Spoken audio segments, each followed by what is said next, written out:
The Edge by Roland Smith, Chapter 10, Part 2, Peace.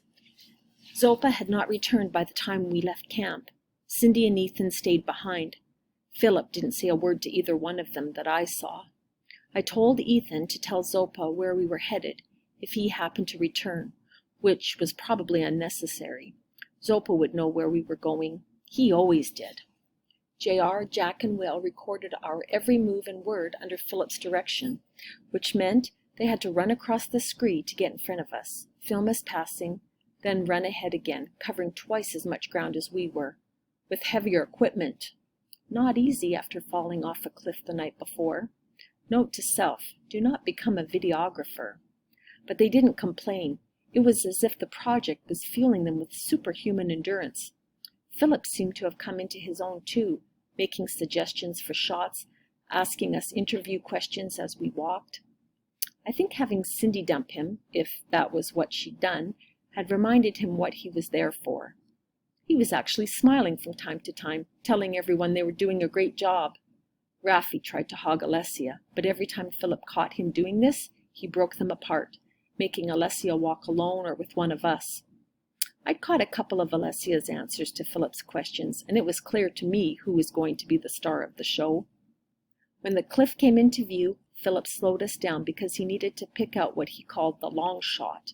I wasn't sure what he meant by this, so I asked JR. "Philip hasn't told you what he's doing yet?" "No." "I don't think it's a big secret, and it's kind of cool. You're all going to be spending the night on your portaledges. Each of your ledges is a different color. He's going to string you out on the cliff face in the shape of he hesitated, an inverted V. Once you're all set, you'll light up your ledges one by one in order. He had custom letters made that will attach to the ledges. They spell out P-E-A-C-E, with the A at the top. Jack's going to take the long shot somewhere back here. Will and I will be on the face, along with your mom and Zopa if we need them. That is, if Zopa shows up. We'll be doing the close shots on the cliff face." It did sound kind of cool, but I was wondering why he had used the term inverted V when it was clear that Philip intended to set up a little mountain. And who was going to be the A? Who was the peak? But I didn't ask, because I didn't really care. I was just happy to finally be able to use a portaledge. Ethan's description of the cliff was perfect. It did look like a dragon rookery, or like a giant had blasted the face with a humongous shotgun. We headed toward a patch of green at the base of the cliff. The green meant moisture, maybe even a small stream. Jack dangled the mic boom in front of my face. JR and Philip joined him. JR with the camera, Philip with the tablet. I stopped walking. "No, Peak," Philip said. "Keep walking." I couldn't believe he got my name right. "I'm going to ask you a few questions. Remember, this is your climb. The adults aren't in it. It's just you and the other young climbers. Just act natural. You're talking to a friend, or if it feels better, you're all by yourself in the Afghan wilderness talking to yourself." I'd rather not talk at all. "This is a peace climb," Philip continued. "Obviously, every sane person wants peace. We want the senseless killing to stop. We're in Afghanistan, a country that has been at war for centuries. Most of the people here have fought their entire lives, as have their parents and grandparents, and their parents and grandparents. My question to you is, why do you think wars happen?" I kept walking, saying nothing, expecting Philip to give me another prompt or to tell me to hurry it up. He did neither. He just walked along with me, JR, and Jack at his side, silently, camera running.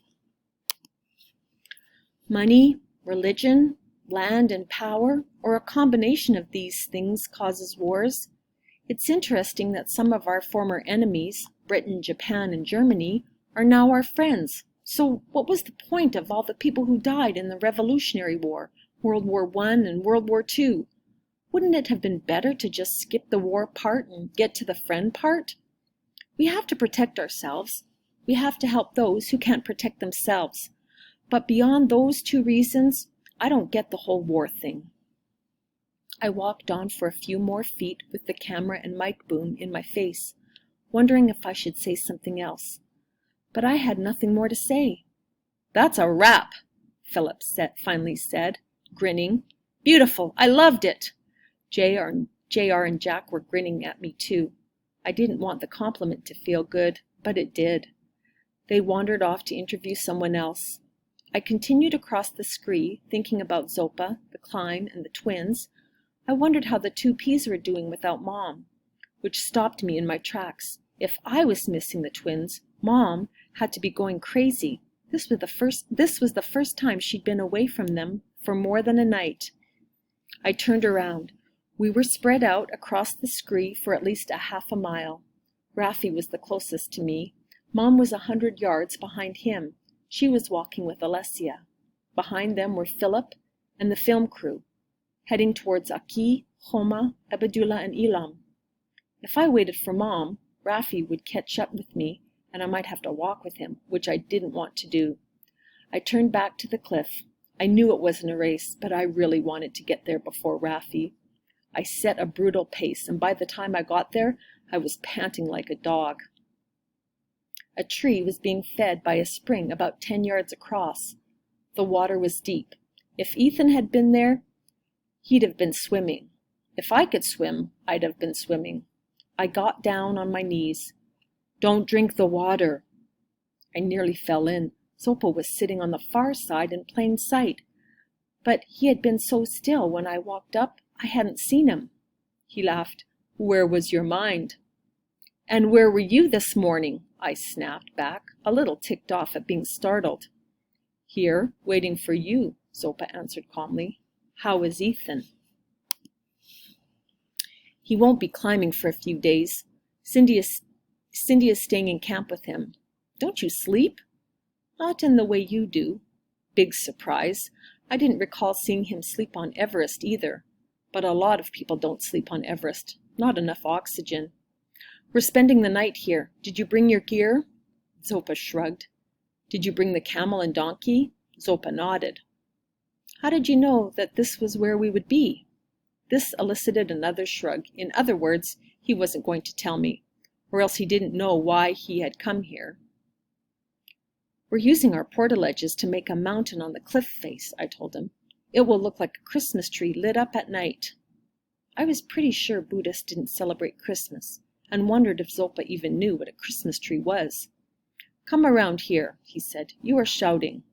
I wasn't shouting, but it probably sounded like it to Zopa, who rarely raised his voice above a whisper that you could somehow hear 20 feet away. I walked around the spring and sat down next to him. Is the water really bad? I drank a little a few hours ago, and I am waiting to find out. I think it is probably good, but I would give it more time. So, if you start puking, we shouldn't drink the water? Correct. But you can take your boots off and soak your feet. You will need your feet the next few days. My feet were in pretty good shape from walking around New York with the twins, and I had brought my best hiking boots and climbing shoes. I took my boots off, stripped off my socks, and put my feet in the pool. It was shockingly cold. Snow melt, from higher up, Zopa said. He pointed to the pockmarked cliff face. The caves are all shallow. They go nowhere. No escape. Escape from what? Zopa shrugged. How do you know they're shallow? The caves started 200 feet up from the base. It was impossible to see into them from the ground. Zopa pointed. Look!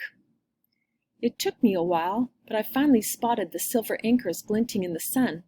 There must have been 30 or 40. The cliff face was peppered with them. You set all those anchors? Which was kind of a stupid question, because who else would have set them? I was amazed that one person could explore the caves and set that many anchors by himself in a single day, or a half a day. I assumed that Ethan is a good climber, Zopa said, ignoring the question. I was worried after his report about the condition of the rock. I found some good rock, solid, good anchors. You should have waited. It wasn't safe. It's not safe to climb skyscrapers in New York on your own either. My former pastime. I didn't know that Zopa even knew about this. Sunjo must have told him. I don't do that anymore. I'm happy to hear this. Who wants to die falling onto a busy street? I set the anchors because it was faster to do it myself, and doing it myself assures that it was done correctly. You and Alessia are the only good climbers. I don't want anyone to get hurt. I didn't want anyone to get hurt." "How do you know this is where Philip wants to film the portal edges?" "He will film here now because the anchors are set."